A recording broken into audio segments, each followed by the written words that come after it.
د دې میاشتې یو فضیلت راغلی دی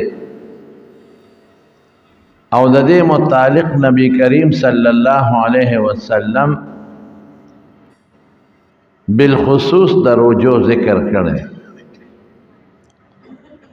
یو خو د دې میاشتې 15مه ورځ باندې روزه ده چې زموږ خلق ورته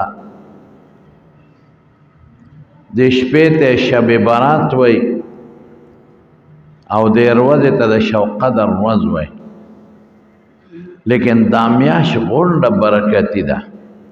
دا حدیث چې ما وی دی کې زه خبرې درته کوم. غونډه میاشت د برکت میاشت ده.